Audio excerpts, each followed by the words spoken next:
اچھا قبلہ ڈاکٹر صاحب نے بڑے خوبصورت انداز میں دجالین کا ذکر فرمایا. اب میں یہاں پر یہ بات عرض کروں کہ ہر نئی ٹیکنالوجی آئے یا سائنس کی کوئی نیو انوینشنز میں سے کوئی انوینشن ہو، اس کو فوراً کہہ دینا کہ یہ دجالی فتنہ ہے. تو کسی زمانے میں وہ جو کیمرہ ایجاد ہوا تو کہا بھائی یہ فتنہ ہے. موبائل کو بھی کہا جاتا ہے وہ کیمرہ تو ہے بھی ایک آنکھ ہے. اب تو کئی آنکھیں آ گئی. جی ٹی وی ایجاد ہوا تو کہا بھائی ٹی وی بھی ایک آنکھ ہے، فتنہ ہے، دجالی فتنہ ہے.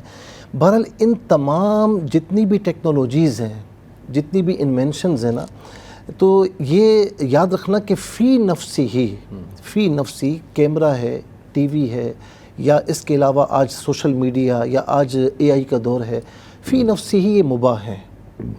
اب اس کی مثال چھری جیسی ہے نا. اب چھری آپ ہاتھ میں لیں تو چھری کی جو ایجاد تھی وہ تو پھل کاٹنے کے لیے تھی، گوشت کاٹنے کے لیے تھی. اب یہ تو جائز ہے نا، لیکن کسی کو مارنا، کسی کو تکلیف پہنچانا یہ حرام اور ناجائز ہے.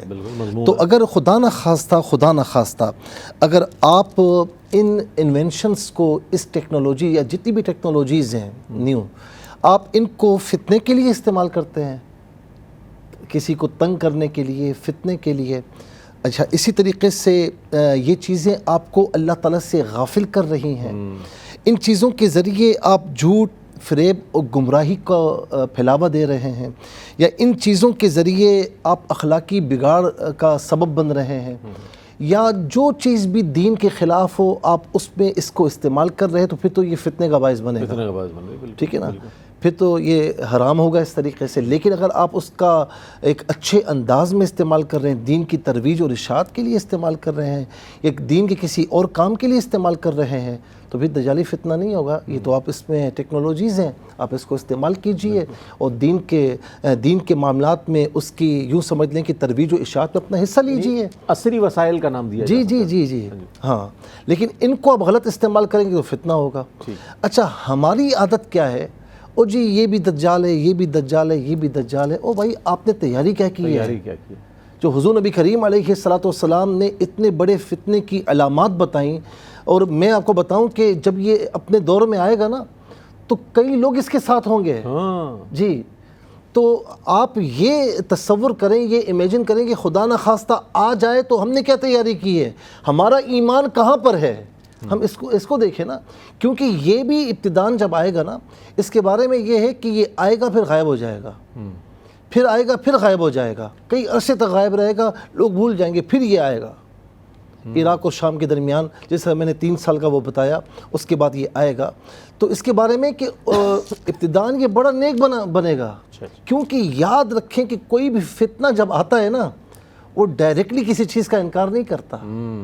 وہ شروع میں نیک بنے گا کہ جی میں اللہ رسول کی باتیں کر رہا ہوں. یہ بھی ایسا ہی ہوگا. جتنے بھی قبلہ ڈاکٹر صاحب نے بیان کیا نا، جتنے بھی یہ نبوت کے دعوے دار آئے تو انہوں نے ڈائریکٹلی نبوت کا دعویٰ نہیں کیا تھا. پہلے نیک بنے تھے، مبلغ بنے تھے معاذ اللہ، پھر اس کے بعد انہوں نے نہیں کیا. تو یہ بھی مبلغ بنے گا، لوگ اسے گرویدہ ہوں گے، اور اس کے بعد ایک وقت ایسا آئے گا کہ یہ نبوت کا دعویٰ کرے گا.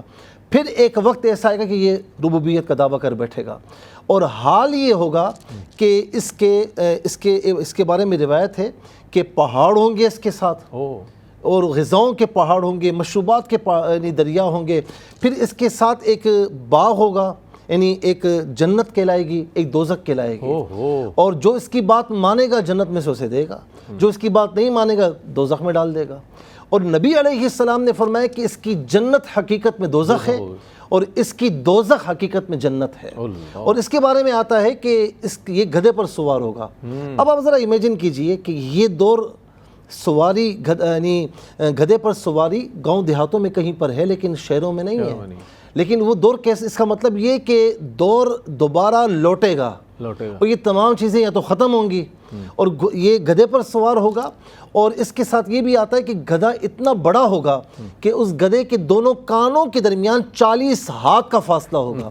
وہ ایک قدم اٹھائے گا تا حد نگاہ جو ہے وہ چلا جائے گا.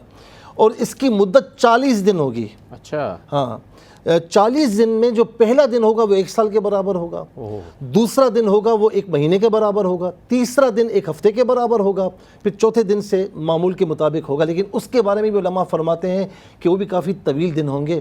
صحابہ کرام کو دیکھیے رضوان اللہ علیہم اجمعین، عرض کرتے ہیں یا رسول اللہ نمازوں کا کیا ہوگا؟ اللہ اکبر۔ ہائے ہائے۔ یہ ہمارے لیے سبق ہے نا، یہ ہم جن چیزوں میں ہمیں نہیں پڑھنا چاہیے ان چیزوں میں ہم پڑھتے ہیں، جن چیزوں میں ہمیں پڑھنا چاہیے، جو سوالات کرنے چاہیے وہ نہیں کرتے۔ یا رسول اللہ نمازوں کا حال کیا ہوگا؟ فرمایا کہ جو دن 1 سال کا ہوگا یا 1 مہینے کا ہوگا تو تم جو ہے اندازہ لگا کے اپنے وقتوں پر نماز پڑھ لینا۔ اللہ اکبر۔ اور 40 دن یہ جو ہے وہ دنیا میں رہے گا، دنیا میں ہر جگہ پر جائے گا، لیکن مکہ مکرمہ اور مدینہ منورہ میں یہ داخل نہیں ہو سکے گا۔